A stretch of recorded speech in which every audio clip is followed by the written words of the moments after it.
Seguinte,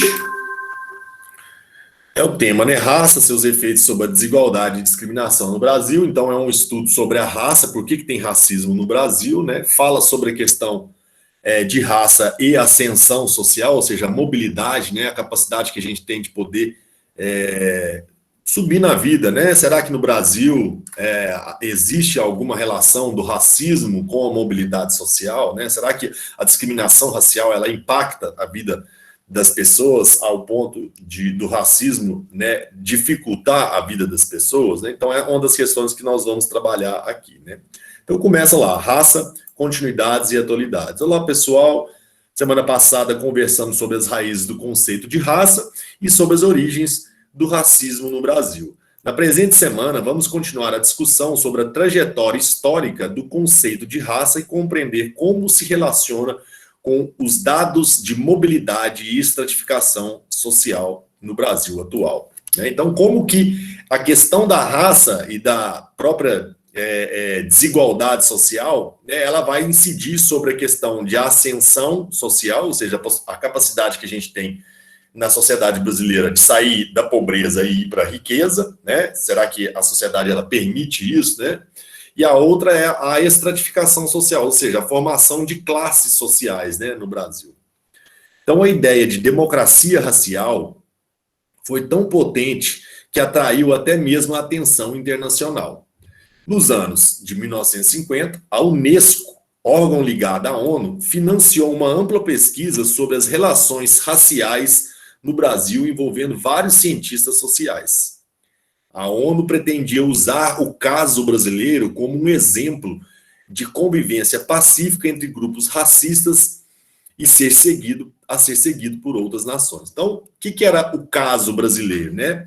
Então, o escritor brasileiro Gilberto Freire, quando ele escreve o livro Casa Grande Senzala, ele fala o seguinte: olha, no Brasil, a miscigenação entre o negro, o índio e o europeu, ela foi feita de forma tão harmoniosa, né, que acabou promovendo aqui uma democracia racial. Não foi o próprio autor do livro que falou isso, Gilberto Freire, mas as pessoas utilizaram a ideia dele de miscigenação, porque ele ressalta a miscigenação. Ele fala, olha, no Brasil a mistura é boa. A mistura das três raças aqui, ela acabou fazendo do Brasil algo que é único, essa junção dessas três raças, e ao mesmo tempo permitiu que não houvesse um racismo como a gente vê na África do Sul ou mesmo nos Estados Unidos. Aí as pessoas pegaram essa ideia e falaram, realmente, né, não foi igual, então o Brasil não tem racismo. Então as pessoas meio que deram exagerada, né, da exaltação da nossa miscigenação para afirmar que aqui não tem racismo. Então há uma distância entre essas duas coisas, né? E aí o primeiro crítico a essa afirmativa de dizer que não tem racismo no Brasil, né, é o sociólogo Florestan Fernandes. E exatamente no período em que a ONU falou, bom, se o Brasil não tem racismo, vamos estudar o caso brasileiro, já que não tem racismo, para que ele sirva de exemplo para outros países. E aí o Florestan Fernandes, ele é o cara que vai estudar o Brasil. E aí, de acordo com as pesquisas dele, ele vai falar o seguinte, eles vão comprovar justamente o contrário do que o Gilberto Freire havia defendido anteriormente. Então, ou seja, ele vai falar, tem racismo sim, né? Em seu livro A Integração do Negro na Sociedade de Classes, né, do Florestan Fernandes, ele explica, né, pelo fato que o negro ele não foi integrado na sociedade de classe, né? Ele foi liberto, porém, ele ficou na marginalidade. Não houve uma preparação, não houve uma reforma agrária, ou seja, aquele negro que era liberto, ele não tinha um espaço de terra para ele se reproduzir, ele ter sua casa, ele ter sua própria propriedade. Ele não tinha, né? E numa sociedade capitalista de classe, o direito à propriedade é inerente ao ser humano. Só que aqui no Brasil eles esqueceram dessa questão, né? Então o sociólogo desconstruiu o que chamou de mito da democracia racial, ou seja, é uma mentira, não existe democracia racial no Brasil. Seus estudos revelam que a questão racial no Brasil manifestava fortes sinais de discriminação e preconceito. E o mais importante de tudo, a condição da cor estava intimamente relacionada com a desigualdade social. Então, o que ele constatou? Primeiro, que aqui realmente existe racismo, e segundo, que a cor da pele, ou seja, ser negro, estava intimamente ligado com a desigualdade social. Ou seja, negro e pobreza eram quase que sinônimos. Pobre é negro no Brasil, né? E aí ele fala, na visão de Florestan Fernandes, a desigualdade social brasileira tem relação direta com a escravidão, e mais particularmente com a forma como a população negra foi excluída e marginalizada do processo de modernização da sociedade brasileira, após a abolição da escravidão. De acordo com o sociólogo, a ideia de democracia racial, amplamente aceita pelo senso comum é que a ideia geral das pessoas imaginavam, né? E propriamente também pela própria classe dominante branca, intelectual, né, mais ligada às elites europeias do que propriamente ao povo brasileiro, elas aceitaram as teses racistas de que negros e índios eram inferiores e que era necessário trazer branco para cá para branquear o Brasil.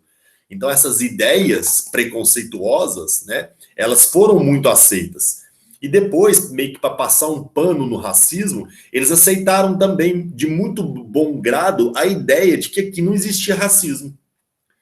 Uma forma, então, de eu mascarar, de enfrentar a coisa de fato, ou seja, de falar, olha, existe racismo mesmo, tá ali, tá aqui, é assim que acontece. As pessoas passaram a utilizar desse argumento de que não tinha racismo, meio que para dar uma camuflada, né? Para não tratar daquele assunto de frente. Então, serviu para difundir as ideias, né? Essa questão, né? De pensar que aqui o Brasil não tem racismo, acabou difundindo outras ideias. Por exemplo, de que não existem distinções sociais entre negros e brancos, ou seja, negros e brancos vivem nas mesmas condições sociais, né? Já que não tem racismo. Então, outra definição absurda. B, de que há uma suposta convivência pacífica entre eles, ou seja, que não existia conflito entre o negro escravo e o senhor da fazenda, né? Que aqui não existia esse tipo de coisa. E C, de que os negros brancos têm as mesmas oportunidades econômicas, sociais e políticas. Ou seja, o que eles queriam com essa história? Com a história de dizer que aqui tem uma democracia racial, eles estavam escondendo o racismo, né? Por que as pessoas tentam esconder o racismo, né? Por que as pessoas não querem esconder o racismo? A gente vai ver mais adiante aqui sobre isso. Essas ideias, por sua vez,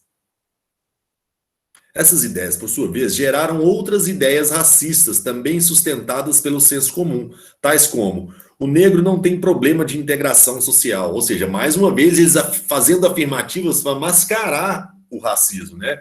Não, o negro não tem problema, ele está em todos os lugares da sociedade, ele já está integrado na sociedade. Ele trabalha em diversos lugares, em todos os lugares. Então, eles afirmavam esse tipo de coisa, na tentativa de mascarar, né, a exclusão, a discriminação. B, o negro era satisfeito com sua condição social e estilo de vida. Então, querendo dizer que o negro não se importava, que ele estava satisfeito. Por que vocês estão falando de racismo se o negro mesmo nem reclama? Né? Ele não está achando ruim, por que vocês estão falando de racismo? Então, obviamente que boa parte da parcela dos negros não falavam nada, justamente, muito porque eles acabavam acreditando que eles eram inferiores mesmo, né? De tanto a estrutura da sociedade faziam eles acreditar nisso, né? E a reclamar, a reivindicar, né? Era coisa que eles não tinham noção, eles não tinham noção dos seus próprios direitos. Eles eram pessoas tribais que vieram ser trazidas para cá para trabalhar num ritmo de vida completamente distinto. Então, na realidade, eles não tinham, então, né, como reclamar, porque eles não identificavam seus direitos, né? Eram despreparados para essa condição. Então, falar que eles não reclamavam porque estava tudo bem, né, é uma maneira também de esconder o racismo. E o C aqui, ó, que se o negro se encontra em situação desfavorável, isso se deve exclusivamente à sua incapacidade de superar as dificuldades, tais como a pobreza e o desemprego. Então, outra afirmativa de dizer, não existe discriminação e racismo no Brasil. Se o negro ele é pobre até hoje, é porque ele não teve capacidade de melhorar. Então, ou seja, colocando sobre a sua formação biológica, ou seja, sobre a sua etnia, por ser negro, ele não ter capacidade intelectual para se desenvolver. Ou seja, são teses, né, racistas que advieram desse chamado darwinismo social aqui, né? O que é o darwinismo social? Aquela tese de que diz que existem raças entre os seres humanos, que uns são superiores e outros inferiores. Então, essa afirmativa de dizer que o negro não teve a capacidade, porque é da raça dele não ter capacidade, é baseada em teorias racistas, né? E aí tá, querido estudante, uma pergunta que sempre devemos fazer ao exercitarmos o nosso olhar sociológico. A quem interessa esse estado das coisas, né? Quem tem um interesse que permaneça a discriminação, o racismo, né? A quem interessa não falar do racismo, né? Quem tem interesse em esconder que existe racismo aqui, né? E aí pergunto, ó, na presente discussão deveríamos nos perguntar a quem interessa difundir pelo senso comum, ou seja, a quem pode interessar que as pessoas, em geral, apoiem ideias que escondam a real origem da desigualdade racial no Brasil. Quem tem intenção de esconder isso, né? E aí ele fala, talvez aqueles que herdaram a responsabilidade sobre esse atual estado das coisas, que têm o poder de transformá-las e que ainda assim o conservam como está pelo fato de atender os seus privilégios e interesses particulares. Então, o que ele está falando? A classe dominante, que foi ela mesma, a classe dominante que eu falo, políticos, os grandes empresários, ou seja, quem manda no Brasil de fato, né? As mega empresas, os grandes políticos, os grandes produtores, eles é que mandam nos interesses do Brasil. Então, ele está direcionando exatamente a essas pessoas, de que esses é que têm o poder de mudar as coisas, e eles é que querem conservar as coisas do jeito que estão. Então, ele vai colocar exatamente no colo da classe dominante, né? Aí ele fala, para Florestan Fernandes, o mito da democracia racial desresponsabiliza os brancos, especialmente os de classe dominante. Aí, ó, é esses. Herdeiros da elite escravocrata do século XIX, e os isenta dos efeitos degradantes causados pela decisão política dessa classe, de abandonar a comunidade negra que explorou durante séculos até a abolição e mais além. Então, a própria classe dominante que se aproveitou da escravidão e que pelos seus descendentes ainda existem no Brasil como dominantes econômicos, eles têm interesse em não falar de racismo. Eles têm interesse em esconder que existe discriminação, né? Tem até um livro que eu estou lendo aqui que chama A Elite do Atraso, né? De um sociólogo novo brasileiro. Ele fala sobre isso, né? Então, a formação da população brasileira é fruto de decisões políticas tomadas em vários momentos da história. Entre essas decisões, podemos citar o extermínio de indígenas. Ó, isso é escolha de uma classe dominante. Vamos matar índio, o que tem? Né? Vamos escravizar os negros, ó, escravidão na África, incentiva a imigração europeia. Mais tarde, outras imigrações, como a japonesa, a sírio-libanesa, também vieram para cá nessa mesma lógica, que era o quê? Branquear o Brasil, né? Então, a classe dominante aqui, ela tinha e tem ainda um preconceito com a pobreza, com o pobre, com o negro, com o índio, né? Então, por que eles querem que eles se mantenham discriminados, né, sem uma ascensão social? Justamente porque eles precisam de mão de obra nas suas fábricas, nas suas, né? Então, uma pessoa que estuda e anda para uma faculdade não vai trabalhar para uma fábrica, né? Essas decisões políticas foram tomadas com base em ideologias. Quais ideologias? Racistas, vigentes em cada época, como a do racismo científico. Hoje, a marginalização das populações negras, indígenas e mestiças tem a ver com essas decisões históricas. Ou seja, todas essas discriminações, marginalizações, né, basta a gente olhar para a favela. Por que a maioria dos favelados são negros? Por causa dessas escolhas, dessas ideologias de uma classe dominante racista que fez escolhas que excluíram parte tanto dos negros quanto também dos indígenas. Então, várias hierarquias, né, ou seja, postos de comando, de superioridade, né, de poder e privilégios, organizam nossa sociedade e posicionam as pessoas e os grupos sociais em diferentes estratos da estrutura social. Então, ou seja, a escolha da classe dominante é exatamente manter-se dominante. E para isso, aquelas pessoas que estão abaixo dela, ela vai então, né, através das suas escolhas, fazendo leis, né, aprovando determinados contratos, eles vão mover as peças da sociedade que estão embaixo deles a maneira com que eles querem, né? Então, de forma bem simplificada, podemos pensar a estrutura social como um prédio e os estratos sociais como seus andares, né? Ou seja, um prédio grande, cada andar dele é uma classe social. À medida em que você desce, mais pobre, menos poder de decisão. Quanto mais você sobe nesse prédio, quanto mais alto tiver a pessoa, mais ela tem poder de decisão e de influenciar as pessoas com seu poder, né? Então, quanto mais rico e mais poder a pessoa tem, aquilo que ela decide, às vezes, pode repercutir para a nossa vida, né? Vamos supor que lá tem um mega empresário que está a fim de tirar direitos trabalhistas. Ou não só um mega empresário, mas vários megas empresários. Provavelmente, a mudança nas leis trabalhistas tiveram total influência desse pessoal, que eles queriam tirar um pouco de direito do trabalhadores, já que eles reclamavam que era muito pesado pagar muitos direitos para trabalhador. Então, só dando um exemplo de como que eles conseguem mudar a vida de nós, réis trabalhadores, através, então, das suas vontades, né? Quanto mais alto o andar que um grupo social ocupa, mais poder de decisão ele tem sobre como funciona a sociedade.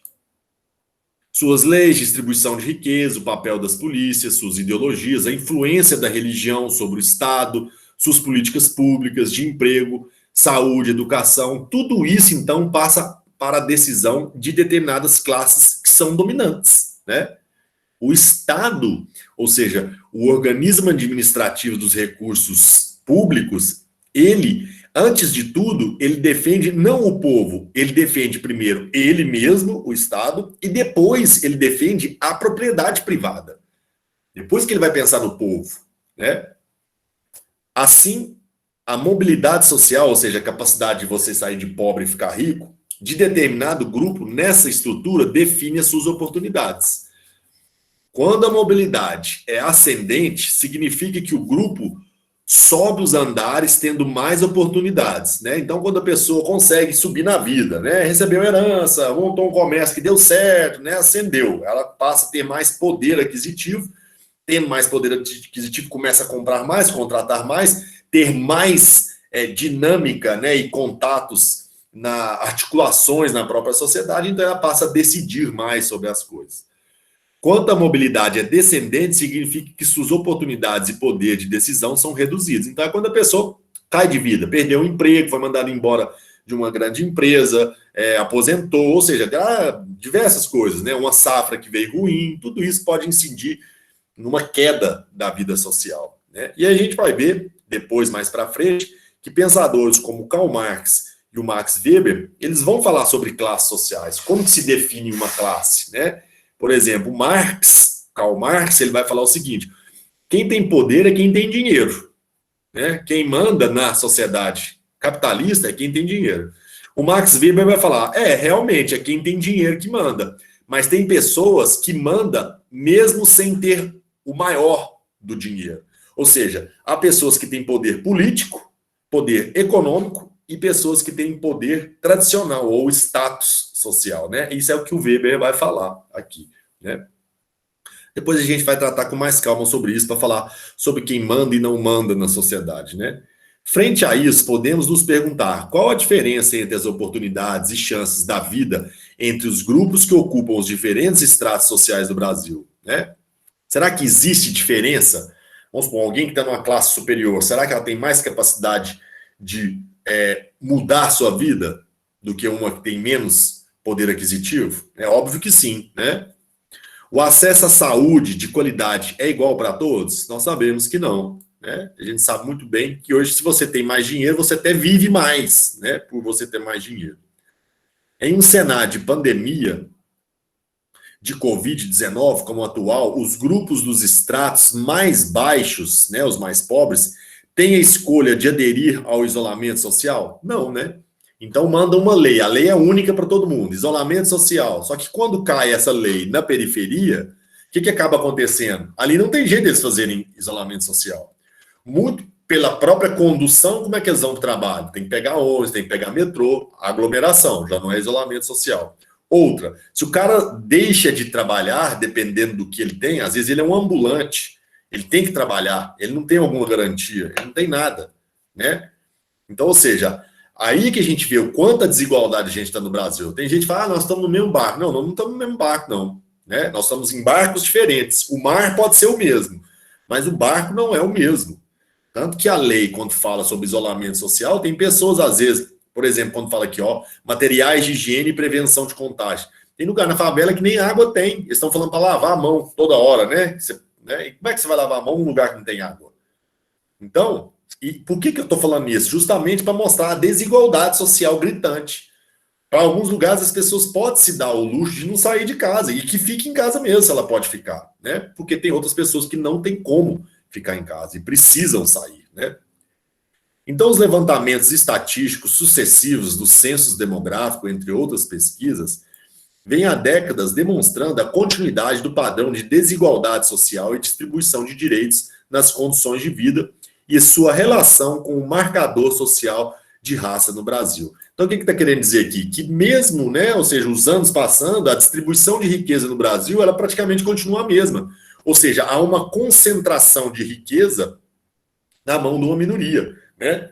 Então, por exemplo, eles falam lá que o governo do PT, ele ajudou muito uma classe, a classe C, né? Tem a mais rica, a B ali meio rica, meio, e a classe C, aquela que está mais abaixo um pouco, que ela se acendeu, que ela passou a ter mais poder de compra. O PT conseguiu mesmo fazer isso, através dos dados você consegue ver. Mas mesmo assim, ainda houve o quê? Crescimento da concentração de renda numa minoria rica. Ou seja, mesmo com políticas sociais tentando ajudar os mais pobres, ainda nós vimos acontecer no Brasil uma concentração de renda ainda, né?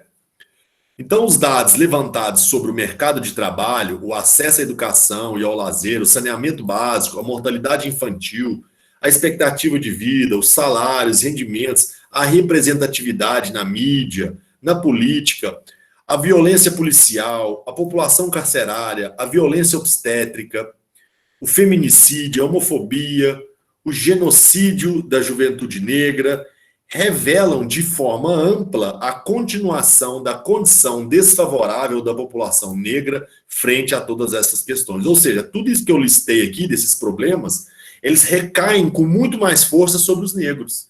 Então, quando a gente vai falar de feminicídio, o maior número de feminicídio é com os negros. Homofobia, com negros. Violência obstétrica, também. População carcerária, a maioria negros. E por que disso? Né? Obviamente, o reflexo da nossa sociedade de escravidão. Então, essas e outras estatísticas explicam, em grande parte, os obstáculos que se impõem à população negra e que dificultam sua ascensão social, né, na estrutura da sociedade brasileira. Então, ao contrário de que o senso comum afirma de que a pobreza é uma responsabilidade individual e fruto da incapacidade de uma pessoa para superá-la, né, porque a maioria das pessoas pensa a pessoa é pobre porque ela não teve capacidade de melhorar a sua vida. Não, a sociologia ela explica de outra forma, ela fala, afirma que a pobreza é produto da forma como a organização mais ampla da sociedade, sua estrutura, lembra do prédio lá, né? Construída através da história, influencia as oportunidades de determinados grupos sociais, tais como a população negra. O que ele está querendo dizer aqui? Que a elite dominante, a que comanda, que decide as coisas do Brasil, ela é que tem que pensar em incluir o negro. Enquanto ela não pensar isso, vai continuar reproduzindo essa discriminação, né? Resumindo, a pobreza, por exemplo, não é um problema individual, mas um problema social, que influencia a vida de várias pessoas de forma parecida. Então, uma pesquisa de opinião, essa pesquisa aqui é interessante. Ó. Uma pesquisa de opinião promovida na USP em 1988, em função da celebração dos 100 anos da abolição, buscou investigar a presença do racismo na sociedade brasileira. Os entrevistados responderam a duas perguntas simples. Duas perguntas que eles perguntaram para ele nessa pesquisa. Você tem preconceito de cor? Era uma. A outra era, você conhece alguém que tem preconceito de cor? Né? Então, era se você tem, a outra se você conhece. E olha as respostas. 97% dos entrevistados disseram, eu não tenho preconceito, eu não sou racista. Mas 99% deles disseram que conhece pessoas preconceituosas, incluindo amigos, parentes e namorados. Ué, se todo mundo respondeu que não é racista e todo mundo respondeu que existe racismo nas outras pessoas, então onde é que está o racismo? Né? É isso que ele vai falar. Ué, como assim? De onde vem o racismo, então? Se ninguém é preconceituoso, mas todo mundo conhece alguém que é, onde o racismo se esconde? Então, uma conclusão inicial da pesquisa foi que todo brasileiro se sente como uma ilha de democracia racial cercada de racistas por todos os lados. Então, o brasileiro, ele é racista, mas ele detesta o racismo. Ele acha horrível o racismo. Só que ele é racista. O que acaba acontecendo? Ele não consegue enxergar o racismo nele. Ele não consegue identificar. Ele identifica nas pessoas, mas nele ele não identifica. Ele acha, eu não sou não, eu tenho até amigo que é negro, né? Então, estudos como os de Florestan Fernandes descobriram uma forma bem brasileira do racismo, chamado racismo à brasileira. O preconceito de ter preconceito. A tendência do brasileiro é continuar discriminando. E ele vai falar que tem dois tipos de racismo. Tem o racismo de marca, que é o do Brasil, que é aquele que você vê, se ele é negro, é negro. Se ele é branco e filho de pais, vamos supor, o pai é negro e a mãe é branca, e ele nasceu branco, ele é considerado branco. No Brasil é assim, né? Ele pode até ser filho de um negro com uma branca, se ele for branco, é branco. Nos Estados Unidos, não. Nos Estados Unidos é o chamado racismo de origem. Se você é filho de pais, vamos supor, seu pai é negro, sua mãe é branca, você nasceu branco, você é considerado negro nos Estados Unidos. Não importa a sua cor em si, importa a sua origem, o seu sangue, né? E isso mostra muito, né, sobre como o racismo no Brasil tem suas especificidades, né? Como é específico o racismo daqui. Então, a constatação biológica de que existem raças, mas apenas uma raça humana, foi importante para o combate ao racismo. Ou seja, não existe raças inferiores e nem superiores. Existem raças que convivem em culturas diferentes. A raça humana é única. E se eles são diferentes, são por causa da cultura e não por causa da raça, né?